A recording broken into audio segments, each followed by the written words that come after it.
Tiene el uso de la palabra para hablar en contra el senador Salazar.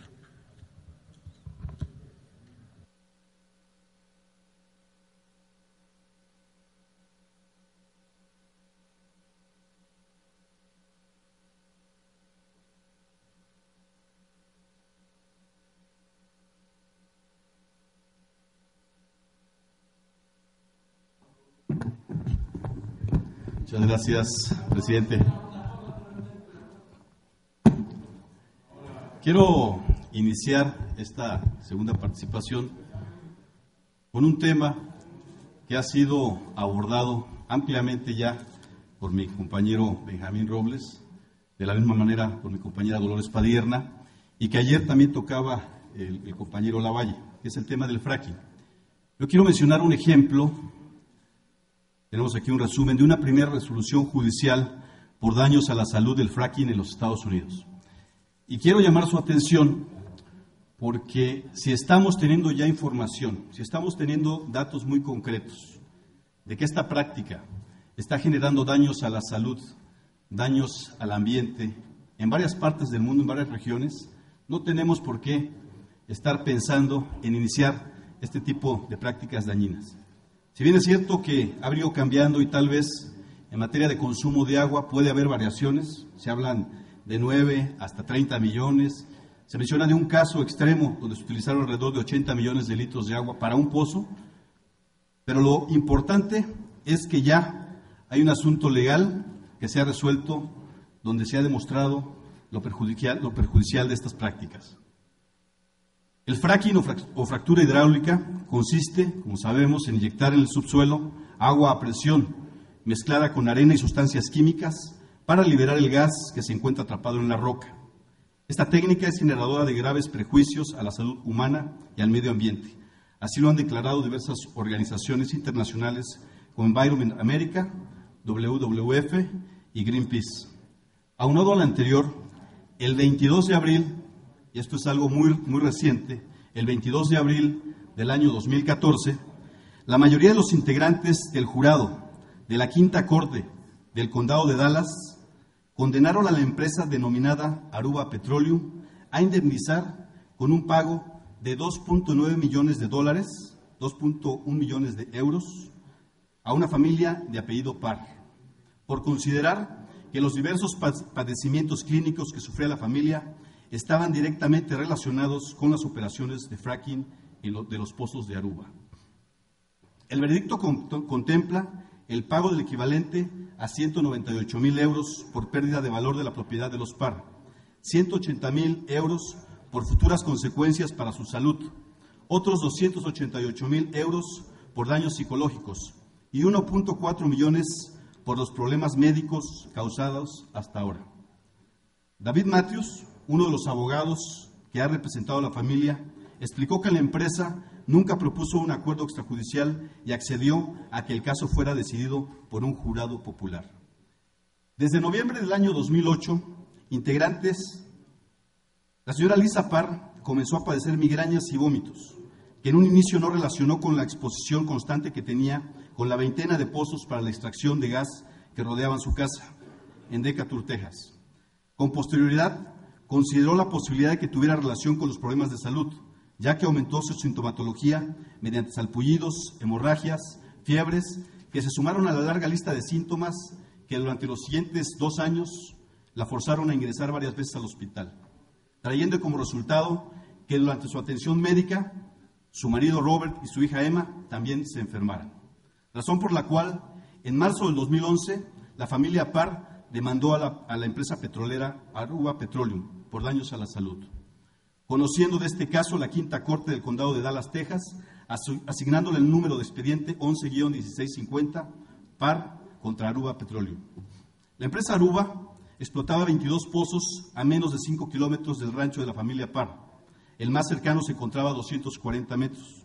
A ceder a la firma de abogados Matthews, de la parte actora, la familia Parr alegó en su demanda que las operaciones de Aruba Petroleum en las inmediaciones de su vivienda contaminaron el ambiente, haciendo enfermar a su familia y a su ganado y forzándoles a mudarse a otra localidad. Según la firma de abogados que les asesoró, la técnica del fracking implica el uso de centenares de componentes químicos, incluidos algunos cancerígenos, que no son eliminados una vez que entran en contacto con el terreno. Durante el proceso judicial se les sometió a un examen toxicológico a todos los integrantes de la familia de la parte actora, encontrándoles una veintena de químicos en su sangre. Según los abogados de la familia, en el caso de sus vecinos, un especialista en contaminación ambiental detectó presencia de hidrocarburos como benceno, tolueno, etibenceno y xileno. Compañeras senadoras, compañeros senadores, debemos de poner mucha atención en este caso, ya que no podemos repetir prácticas que están demostrando en muchas regiones del mundo que son dañinas. Hablamos de Francia, hablamos de Rumania, hablamos de Bulgaria, algunas regiones de España y también algunas regiones de Estados Unidos. En algunos casos, incluso hay una moratoria. Están realizando estudios de profundidad para poder ver qué tan dañina es este tipo de prácticas. En otro tema, el contenido nacional puede definirse de diversas maneras, atendiendo a la materia a la cual se aplica o bien al criterio de quien lo define. Sin embargo, de manera general podemos señalar que el contenido nacional se refiere a la producción que se hace en los Estados Unidos mexicanos o bien al valor porcentual de la participación del suministro nacional con bienes y servicios nacionales en la satisfacción de la demanda total de bienes, servicios u obras. Ahora bien, según el artículo 46 del proyecto de dictamen, establece que el conjunto de actividades de exploración y extracción de hidrocarburos que se realicen en territorio nacional a través de asignaciones y contratos de exploración y extracción deberá alcanzar en promedio al menos un 35% del contenido nacional. Además, se instituye en el artículo que la aplicación del mismo será sin perjuicio de lo dispuesto en los tratados internacionales y acuerdos comerciales suscritos por nuestro país. Ponemos un ejemplo para entender mejor el artículo antes mencionado.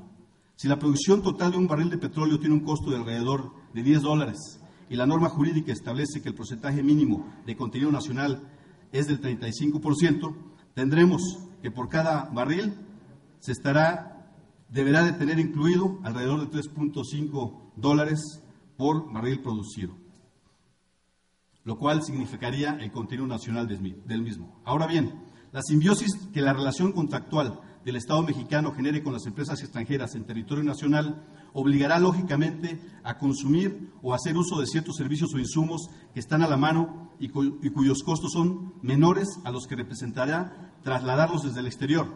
Es el cálculo que hace el Ejecutivo Federal pretendiendo vender la idea de un aumento del 25 al 35% de manera paulatina o por etapas, pero definitivamente el establecer en el proyecto de dictamen de la Ley de Hidrocarburos es otro acto de simulación que se ve con claridad cuando el contenido nacional se aumenta, pero ahora excluyendo de este los contratos de exploración y la extracción en aguas profundas y los transfronterizos ni siquiera se mencionan. ¿Por qué razón? Porque los costos menores de los que hablamos anteriormente no existen, pero principalmente porque este tipo de disposiciones se encuentran prohibidas por el Tratado de Libre Comercio suscrito por nuestro país con América del Norte. En su quinta parte, y cito lo conducente: inversión, servicios y asuntos relacionados. En específico, el artículo 1106, que establece los requisitos de desempeño, siendo los siguientes. Número 1, ninguna de las partes podrá imponer ni hacer cumplir cualquiera de los siguientes requisitos o hacer cumplir cualquier compromiso o iniciativa en relación con el establecimiento, adquisición, expansión, administración, conducción u operación de una inversión, de un inversionista de una parte o de un país no parte en su territorio para, inciso A, alcanzar un determinado grado o porcentaje de contenido nacional. El punto 3 del mismo artículo también señala: ninguna de las partes podrá condicionar la recepción de una ventaja o que se continúe recibiendo la misma en relación con una inversión en su territorio por parte de un inversionista de un país, parte o no parte, al cumplimiento de cualquiera de los siguientes requisitos. A, alcanzar un determinado grado o porcentaje de contenido nacional. De la combinación de ambas hipótesis, comprobamos que la propuesta contenida es solo una simulación que no incentivará de manera directa y con el grado que se requiere el estímulo en la comercialización, producción y venta de productos o servicios de origen nacional, por lo que se reitera que esta disposición legal no tiene aplicación en los contratos con las empresas extranjeras. Es una norma que nace siendo letra muerta. No obstante, que durante los procesos de exploración y extracción de hidrocarburos no se otorga la preferencia y beneficio de los mexicanos, durante la fase de comercialización de productos refinados, como lo son las gasolinas, vemos con preocupación plasmada en la ley la continuidad de un incremento gradual de sus precios. En la iniciativa propuesta por el Ejecutivo Federal en materia de hidrocarburos, se establecía que los precios máximos al público de las gasolinas Magna, Premium y Diesel sería, durante el año 2014, de 9 centavos para la primera y 11 centavos para las últimas dos.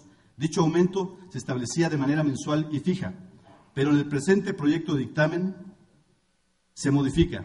Podemos leer el artículo 16º transitorio, eliminando en su redacción la palabra máximo y estableciéndose que el precio al público de las gasolinas se determinará de forma mensual con el procedimiento ya establecido por parte de la Secretaría de Hacienda y Crédito Público, pero sin establecer los aumentos correspondientes, los cuales ya se encontraban predeterminados en el proyecto inicial presentado por el Ejecutivo.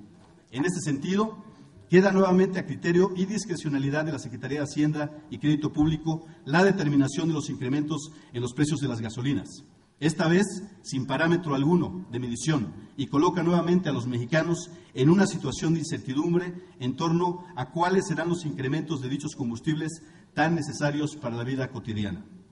Existe también un factor que se ha visto seriamente afectado en las últimas décadas, especialmente desde la entrada en vigor de los gasolinazos.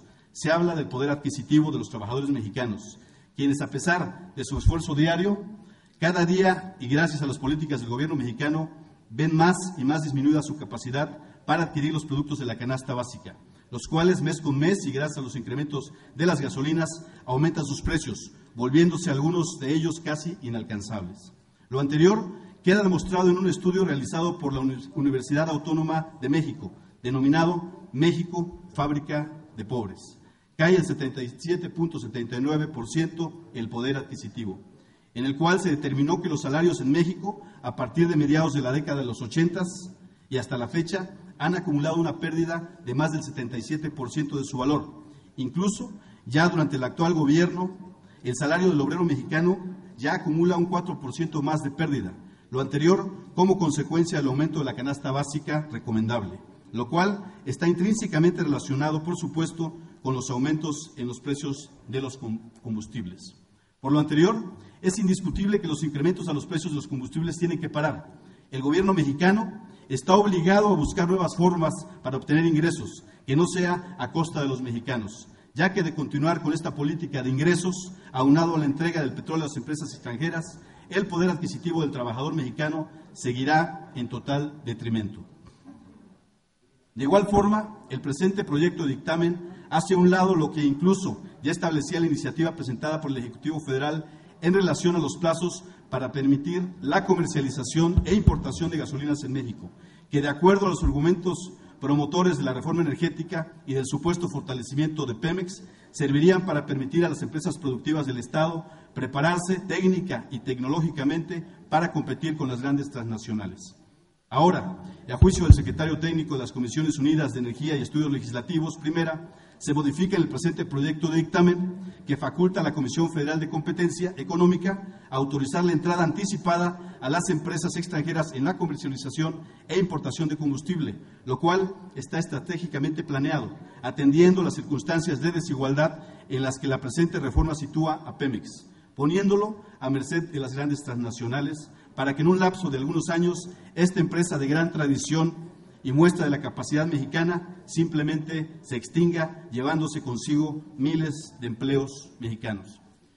Finalmente, compañeras, compañeros legisladores, y esto derivado de la participación ayer de mi compañero y amigo el senador Óscar Román, él hacía referencia a un asunto que tiene que ver con multas. Sin embargo, hay que clarificar muy bien, hay una separación, y voy a tocar el tema por lo relevante del asunto. El artículo 10 del proyecto de dictamen por el que se expide la Ley de Hidrocarburos establece como causa de revocación de asignaciones la remisión de información o reportes falsos o incompletos o simplemente los oculte en más de una ocasión de manera injustificada. De igual manera, el artículo 20 de la citada ley instaura como supuesto de rescisión administrativa de los contratos la misma hipótesis, lo que se traduce en una redacción incoherente, ya que la emisión de un reporte falso jamás podrá ser justificada. De lo anterior, nos preguntamos, ¿a qué se refiere en más de una ocasión? ¿Será acaso después de 2, 3, 4, las veces que sean necesarias antes de revocar algún contrato o rescindirlo? Lo anterior es un problema serio, ya que remitir información o reportes falsos de la producción o costos de los hidrocarburos y sus derivados transgrede la soberanía energética, ya que se podrá estar en el supuesto de un robo de los hidrocarburos que, como se afirma en la ley que discutimos, son propiedad de la nación y por ende del pueblo de México. Si bien es cierto, el proyecto de dictamen por el que se expide la ley de hidrocarburos, y aquí es la participación que hubo ayer de parte del compañero senador, contempla un capítulo de sanciones de carácter económico a signatarios y contratistas que cometan alguna conducta catalogada como infracción, de acuerdo a la fracción tercera, inciso C, del artículo 86, ayer citado, del proyecto de dictamen de la ley de hidrocarburos.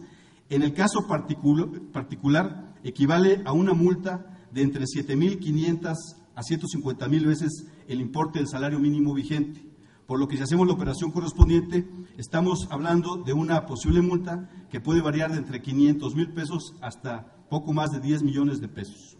Monto simbólico comparado con las ganancias que obtendrá la empresa extranjera con la continuidad de los proyectos respecto al contrato o asignación para la extracción y explotación suscrito con el Estado mexicano.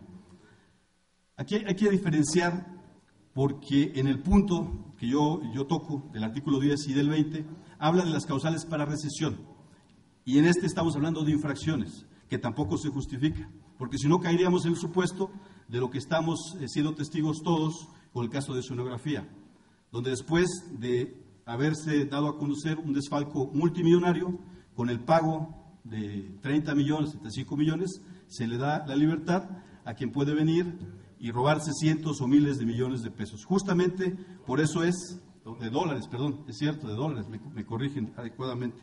Esto es muy grave, porque ese es el tema de infracciones, y en el caso de la rescisión de un contrato estamos hablando de falsear información, pero solamente lo van a rescindir en el caso de que sea en más de una ocasión. Yo creo que es algo serio y que definitivamente debe de ser muy revisado. Señoras y señores, mediante los temas expuestos se acredita que a las y los mexicanos solo se nos pretende vender una reforma energética bajo la modalidad de un producto milagro, porque hasta que conocemos su alcance nos damos cuenta que la intención del oferente era el engaño, el timo, el abuso, pensando que aún el pueblo de México es ingenuo. Es cuanto, señor presidente. Gracias, senador. A favor del dictamen, el senador Salvador Vega.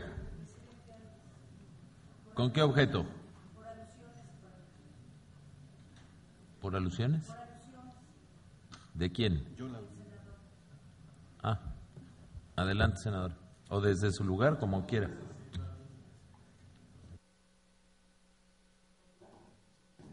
Mencioné como 4 o 5. También te mencioné.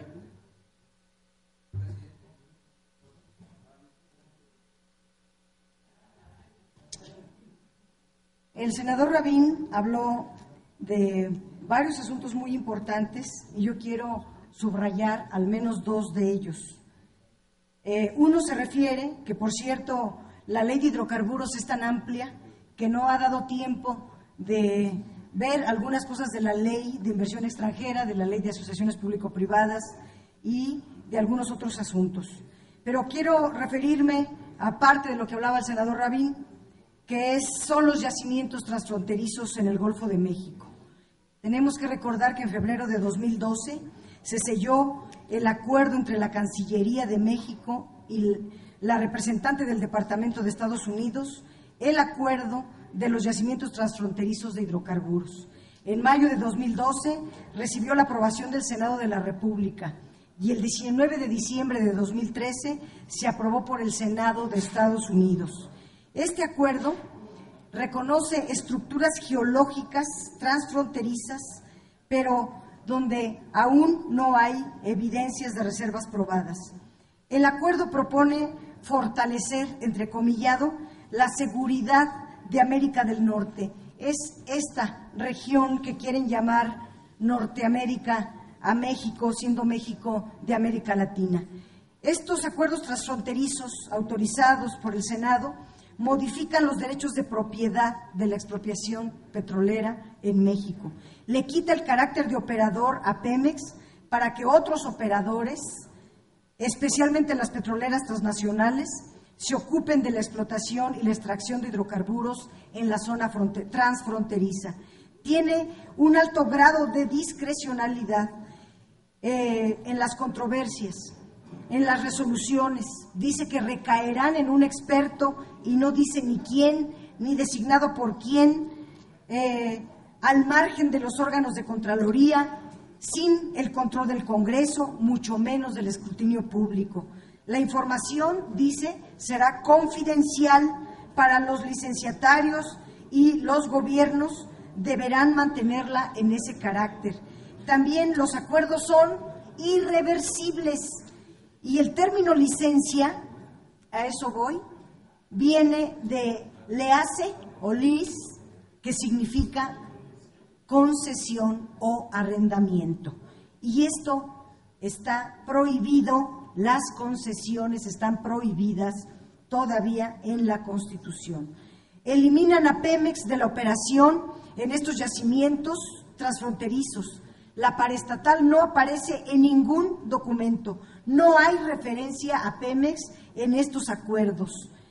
Pemex no podrá operar. Por ahí, en un en un artículo de la Ley de Hidrocarburos, se habla de que Pemex podrá participar solo con el 20%. Nosotros decimos, si es nuestro territorio, Pemex tiene que participar con la mayoría de las acciones, con el control accionario.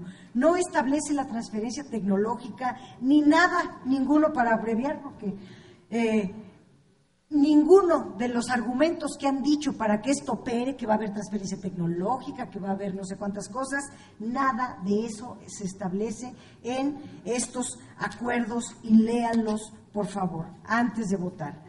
En la Ley de Inversión Extranjera se extranjeriza todo: el comercio de gasolinas, la distribución de gas licuado de petróleo, el suministro de combustóleo para el transporte, el comercio para las navieras y el tráfico de altura, las operaciones en puertos, los centros de distribución y ferrocarriles.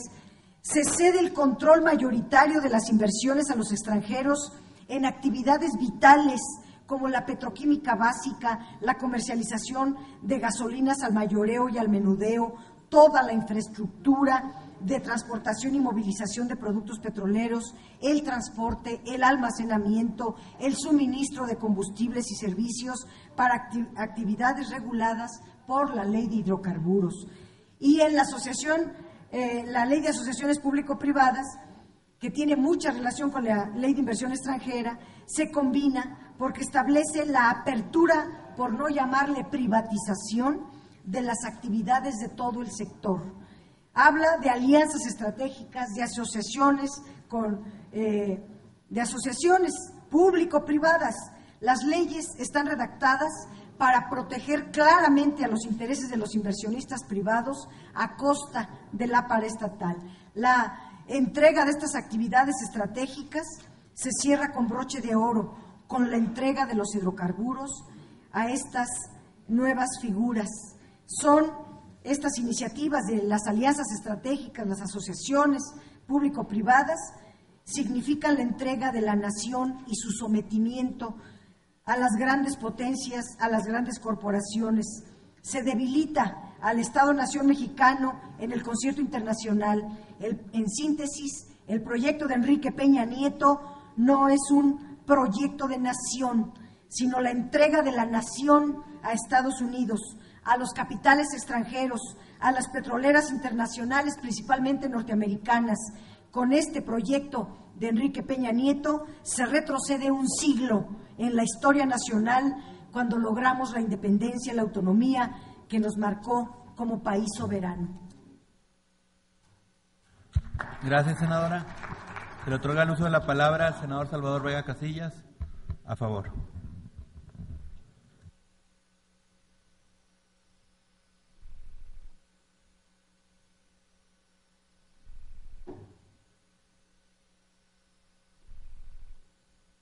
Gracias, senador presidente.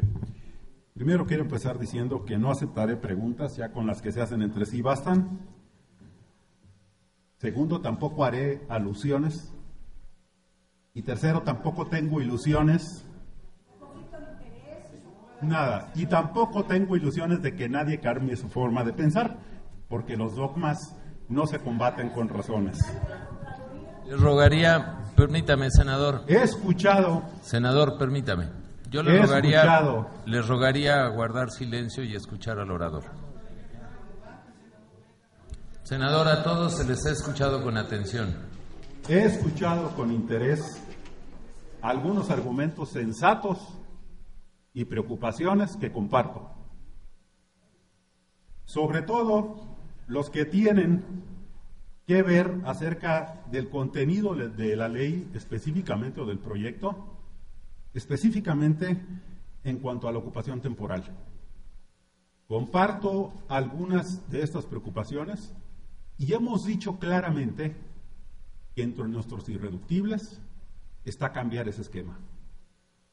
Nosotros de ninguna manera iremos con una ley que solamente les pague a los propietarios de las tierras, a los campesinos o a los ganaderos, el daño que se cause por esta ocupación temporal. No estamos de acuerdo en eso. No nos parece que sea ningún incentivo, ni para la industria, ni para el país, para que se puedan hacer verdaderamente bien las cosas, pero sobre todo no es un incentivo claro para los propietarios de las tierras, para los campesinos y para el campo mexicano. Los campesinos, los dueños de las tierras, tienen todo el derecho, además de recibir el pago por la afectación que realicen, de obtener ingresos adicionales y de obtener un pago justo que sea verdaderamente un motor para que sean los campesinos, donde hay en otros países este tipo de esquemas, los más interesados es que se explore y se explote la riqueza natural en sus tierras, porque es un cambio radical en el nivel de vida de estos propietarios de las tierras. Cuando a un campesino encuentran gas o petróleo en sus tierras y reciben, además del pago de sus afectaciones, reciben una renta y reciben también parte de los beneficios, la vida de estos campesinos cambia para siempre. Y eso es lo que debemos de buscar, que los beneficios de esta reforma se derramen entre la gente del campo, la gente, los ganaderos y los propietarios. Coincido con eso y por supuesto que haremos todo para cambiar estas partes de la ley. También coincido en las preocupaciones medioambientales del fracking, del uso del fracking. Hay tecnologías que estuvieron en uso hace varios años que causaron problemas en Estados Unidos. Hay mucha documentación de esto. Y todas esas tecnologías, muchas fueron prohibidas de hecho todas, y fueron cambiadas por tecnologías mucho más eficientes y que no causan esos problemas. Tenemos que asegurarnos en estas leyes que las tecnologías obsoletas y que dañan el medio ambiente no sean utilizadas en nuestro país. No estamos satisfechos con esas partes.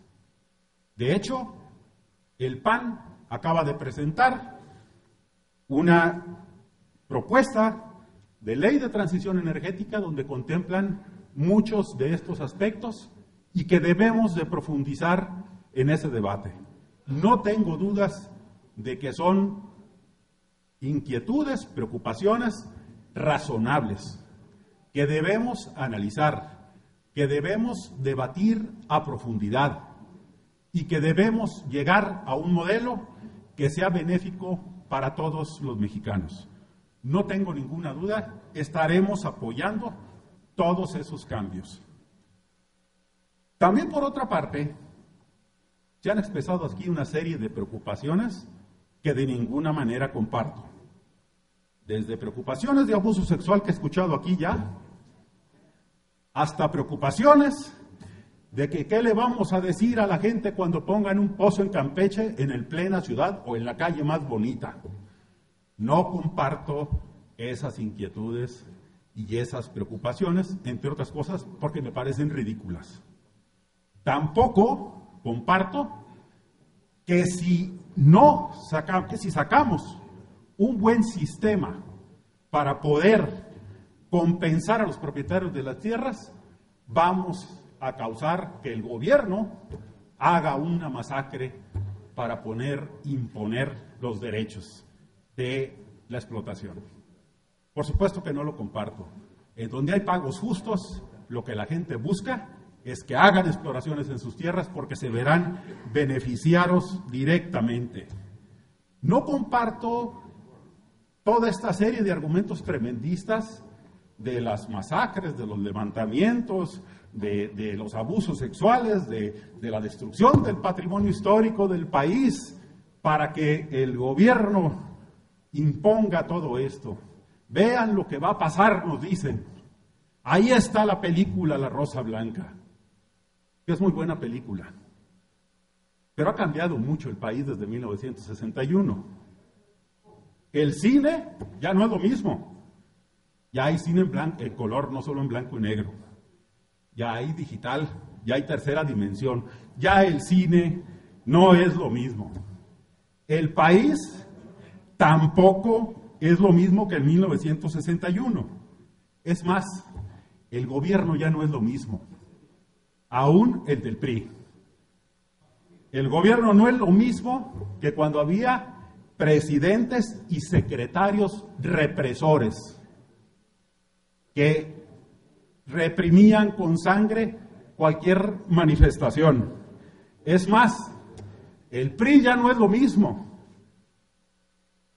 El PRI era el partido que decía que sabía gobernar.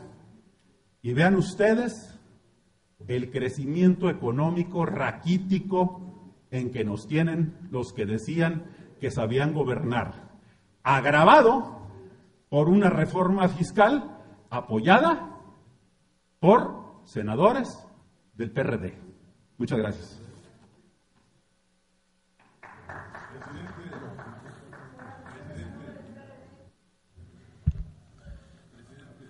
Sí, senador.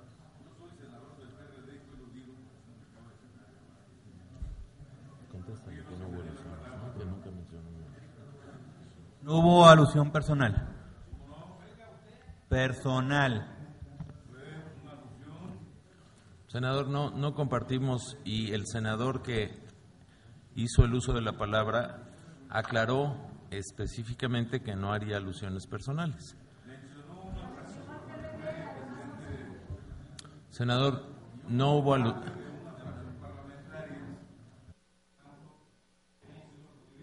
En esa lógica, si mencionara a los mexicanos, todos los senadores seríamos aludidos y podríamos pasar a alusiones personales.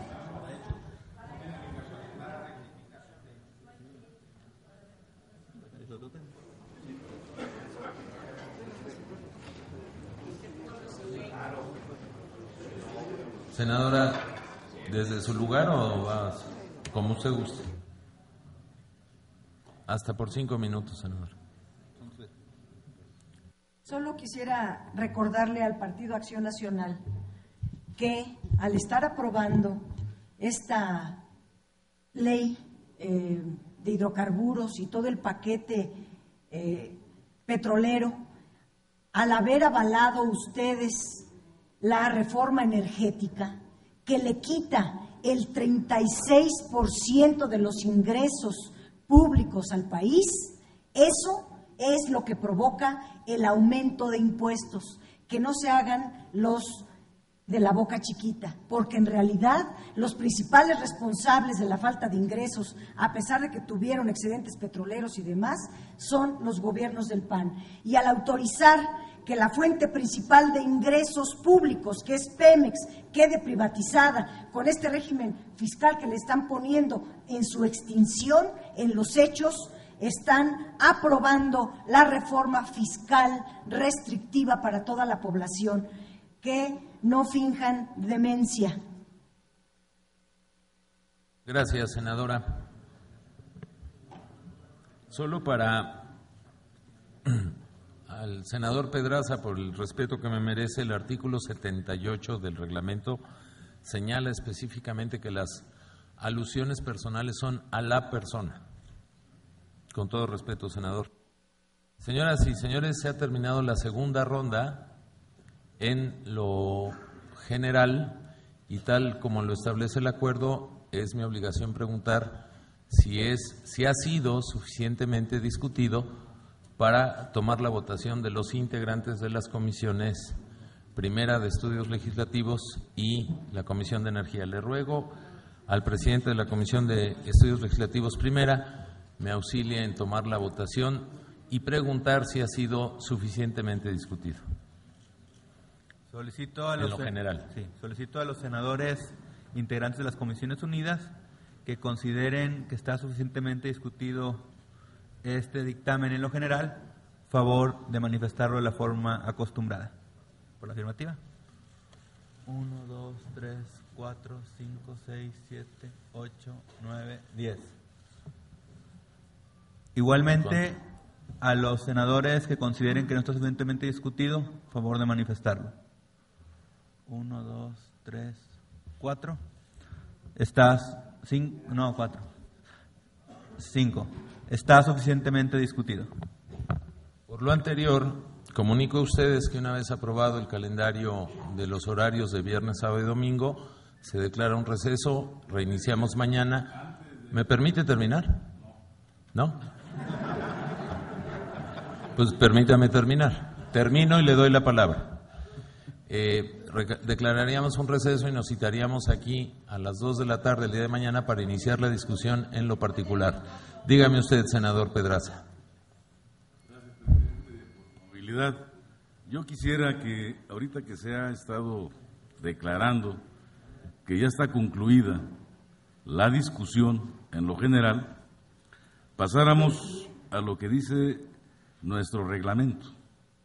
Y nuestro reglamento dice que se procederá a la votación previa separación de artículos que van a ser reservados para discusión en lo particular.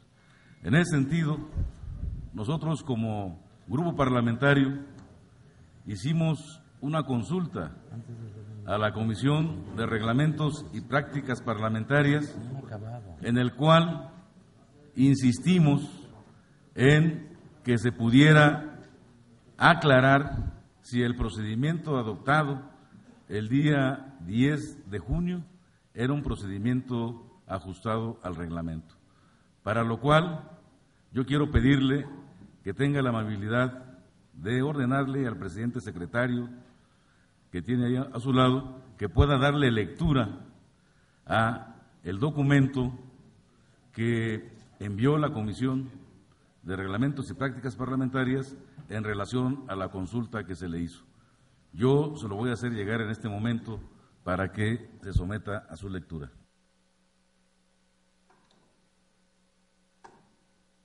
¿Quieres que lo lea?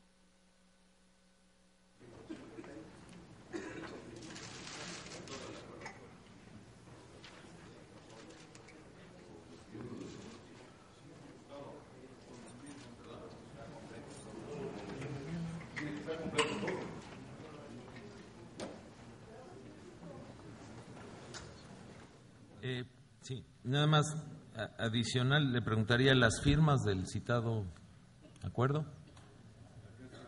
Ya se parecen a Gobernación.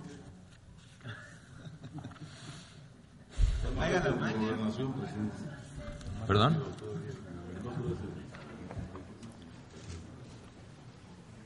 No viene la firma de la senadora Ivonne Álvarez. ¿No quiso firmar? ¿Hubo sesión de la comisión? Hubiera votado en contra. Hay un acta de firmas de... ¿Tiene la convocatoria? ¿Me la pueden llegar? Sí. Para empezar, por mañana. Mire, para no, si gusta tomar asiento. para ayudarnos. Yo le pediría al señor senador que nos hiciera llegar la convocatoria de la sesión correspondiente. La verdad es que sí nos llama la atención que nuestra compañera Ivonne Álvarez no haya firmado a favor o en contra, y yo le ofrezco con todo respeto y con toda tingencia que el día de mañana con eso reiniciamos la sesión. Muchísimas gracias, muy buenas tardes, muy buenas noches. De esta manera se desarrollaron las 2 rondas de intervenciones de los legisladores a favor y en contra en la discusión en lo general del proyecto de dictamen sobre el proyecto de decreto por el que se expide la Ley de Hidrocarburos.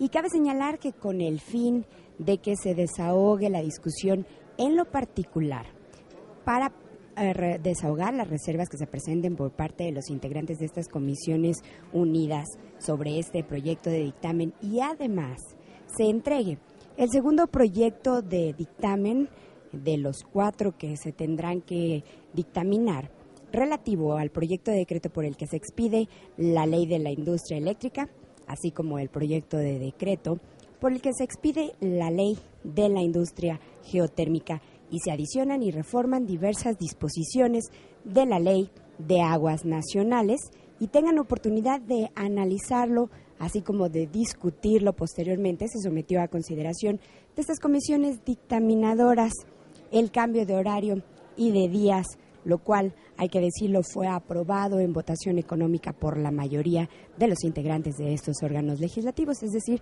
tanto de la Comisión de Energía como de la Comisión de Estudios Legislativos Primera. En este sentido, le informo, estarán trabajando el día de mañana, viernes 13 de junio, a las 2 de la tarde hasta las 8 de la noche. Y el próximo sábado y domingo 14 y 15 de junio respectivamente estarán trabajando en el horario de 9 de la mañana a 4:30 de la tarde. Por ello yo lo invito a que esté al pendiente de toda la programación del canal del Congreso, se entere de la actividad legislativa en materia de legislación secundaria, de materia energética. Yo le agradezco que nos haya acompañado, sin embargo, aún se puede enterar más de todo el quehacer legislativo que se presentó este día en Noticias del Congreso. Yo le agradezco que nos haya acompañado. Por lo pronto, yo me despido.